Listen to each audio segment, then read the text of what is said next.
Federasi Sepak Bola Malaysia meminta jaminan keamanan dari PSSI jelang laga Piala AFF U23 di Jakarta. Trauma insiden 2019 di SUGBK membuat Malaysia tak ingin ambil risiko untuk keselamatan pemain dan suporter. Erick Thohir menegaskan hanya posisi juara grup yang bisa mengantar timnas putri Indonesia ke Piala Asia 2026.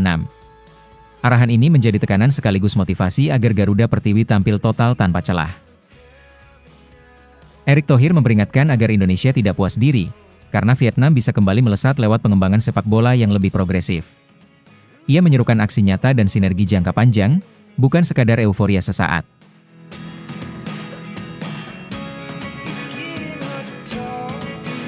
Menjelang laga panas di Piala AFF U23 2025, Federasi Sepak Bola Malaysia secara resmi meminta jaminan keamanan dari PSSI. Permintaan ini bukan tanpa alasan. Sejarah mencatat insiden serius yang terjadi saat timnas Malaysia bertandang ke Jakarta, khususnya pada laga kualifikasi Piala Dunia 2022 di SUGBK. Kala itu, atmosfer memanas tak hanya di lapangan, tapi juga di luar stadion. Situasi pasca pertandingan menjadi catatan penting bagi Malaysia. Pertandingan pada September 2019 menjadi sorotan besar karena Malaysia berhasil membungkam Indonesia dengan skor 3-2 di kandangnya sendiri. Namun kemenangan itu disambut dengan insiden kericuhan di area sekitar stadion. Suporter Malaysia sempat tertahan di dalam stadion demi alasan keamanan. Sementara itu, para pemain Harimau Malaya harus dievakuasi menggunakan kendaraan taktis, rantis, milik kepolisian. FAM tentu tak ingin kejadian serupa terulang dalam ajang tahun ini. FAM menilai penting untuk memastikan keamanan pemain, ofisial, dan suporter tim tamu selama berada di Jakarta. Mereka menegaskan bahwa sepak bola harus dijalankan dengan prinsip sportivitas, dan laga tandang tidak boleh jadi ancaman bagi keselamatan tim. Permintaan jaminan keamanan ke PSSI menunjukkan bahwa Malaysia ingin memastikan situasi kondusif sejak awal agar fokus tetap pada pertandingan, bukan pada hal-hal di luar lapangan. Respons dari pihak PSSI masih dinanti, namun dengan reputasi Indonesia sebagai tuan rumah berbagai ajang internasional, harapan akan penyelenggaraan aman dan profesional tentu tinggi. Piala AFF U23 bukan sekadar turnamen regional, tapi juga momentum untuk memperkuat hubungan antar negara ASEAN lewat sepak bola. Semua pihak harus belajar dari masa lalu dan menciptakan atmosfer yang mendukung pertumbuhan olahraga, bukan konflik.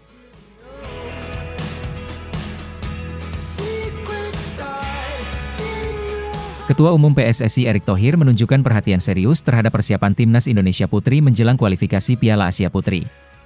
Ia secara langsung memantau perkembangan skuad dan memberikan arahan khusus. Menurut Erick, menjadi juara grup adalah satu-satunya jalan jika ingin mengamankan tiket ke turnamen utama. Target ini bukan sekadar ambisi, tapi harga mati bagi skuad Garuda Pertiwi. Tekanan ini disampaikan dengan harapan memacu semangat bertanding para pemain. Erick menekankan pentingnya fokus penuh di setiap laga yang akan dijalani. Ia meminta para pemain untuk tampil kompak, percaya satu sama lain, dan total dalam bermain. Kemenangan tak akan datang tanpa kerja sama yang solid dan disiplin taktik. Ia percaya bahwa dengan kekompakan tim, Indonesia bisa tampil mengejutkan. Pesan ini ditujukan untuk membentuk mental juara sejak awal turnamen dimulai. Tidak boleh ada ruang untuk lengah atau meremehkan lawan, siapapun mereka. Di bawah asuhan pelatih Satoru Mochizuki, timnas Indonesia Putri telah menjalani pemusatan latihan intensif. Latihan ini melibatkan aspek fisik, taktik, dan strategi permainan. Fokus mereka bukan hanya menang, tapi juga memperbaiki konsistensi dan efisiensi di lapangan. Persiapan matang ini diharapkan mampu menjadi modal kuat menghadapi tekanan di fase grup. Erick Thohir mengapresiasi keseriusan yang ditunjukkan tim selama TC. Target untuk lolos ke Piala Asia 2026 bukan sekadar mimpi, tapi tujuan realistis yang harus diperjuangkan. Timnas Indonesia Putri sebelumnya sudah mencatat sejarah tampil di ajang bergengsi tersebut, dan kini diminta untuk mengulang prestasi itu. PSSI mendukung penuh dari segi teknis maupun moral. Erick menegaskan bahwa semua pihak harus bersinergi demi suksesnya misi ini.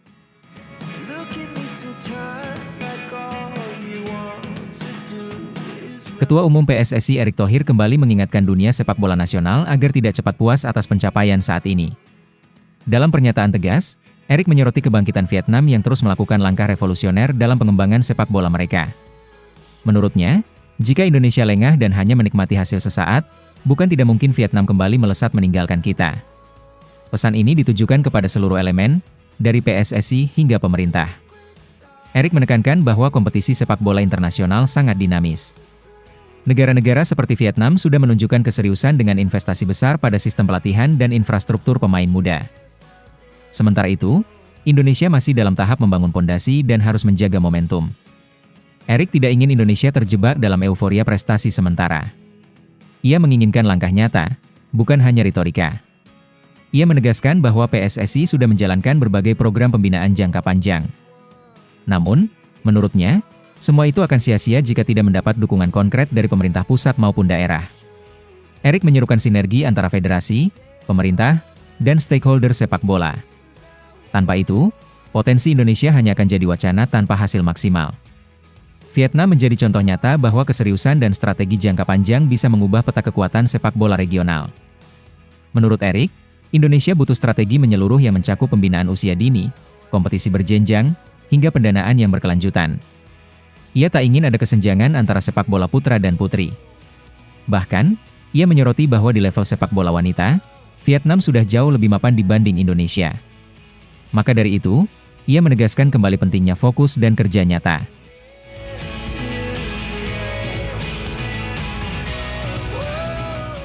Kualifikasi Piala Dunia 2026 Zona Asia membawa kejutan menggembirakan untuk publik Indonesia.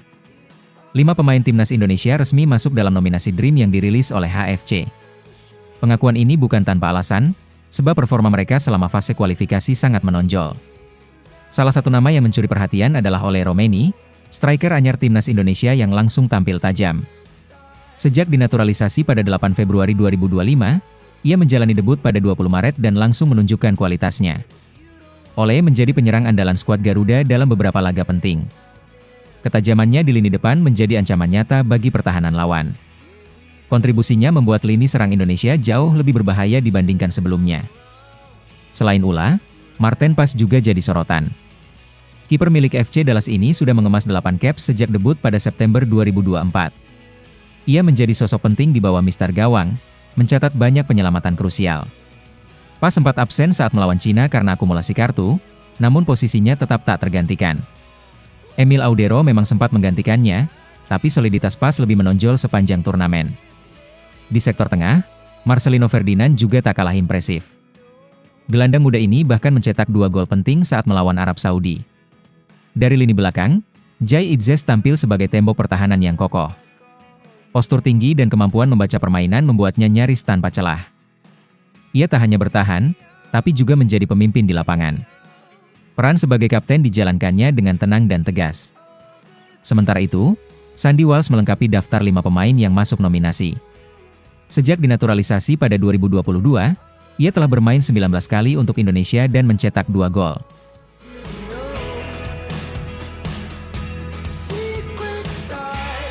Media sepak bola asal Belanda Football Transfers menyoroti peluang Dean James untuk bergabung dengan raksasa Eredivisie Ajax Amsterdam. Dalam situasi Ajax yang tengah membidik Roman Vega dari Argentinos Juniors, Dean muncul sebagai opsi yang lebih realistis dan potensial. Media tersebut mengemukakan 2 alasan utama mengapa Dean layak dipertimbangkan sebagai alternatif utama di sektor kiri pertahanan Ajax. Pertama, dari sisi teknis, gaya bermain Dean dinilai sangat cocok dengan filosofi permainan Ajax. Ia tampil konsisten bersama Go Ahead Eagles dan terbukti mampu beradaptasi cepat dalam skema permainan berbasis penguasaan bola dan transisi cepat. Kemampuannya bermain reguler di Eredivisie menambah nilai lebih, terutama dibandingkan dengan opsi lain yang masih butuh waktu adaptasi. Kedua, aspek finansial menjadi pertimbangan besar. Dean James hanya memiliki nilai pasar sekitar 1,1 juta euro, jauh lebih murah dibandingkan dengan Roman Vega yang dibanderol sekitar 7 juta euro oleh klubnya. Di tengah tekanan finansial dan kebutuhan Ajax untuk merombak skuad dengan efisien, Dean muncul sebagai solusi cerdas dan hemat. Kontraknya memang masih berjalan hingga 2028. Namun harga pasarnya yang rendah membuat transfer ini secara teoritis tetap realistis. Meskipun Dean harus siap menerima peran sebagai pelapis, ia tetap menjadi opsi menarik. Terlebih, kepergian Hato membuka ruang baru di lini pertahanan. Namun, hingga kini belum ada konfirmasi resmi dari Ajax terkait ketertarikan mereka pada Dean. Bila Ajax serius ingin memperkuat kedalaman skuad tanpa beban finansial berlebih, mendatangkan Dean James bisa menjadi langkah strategis yang masuk akal.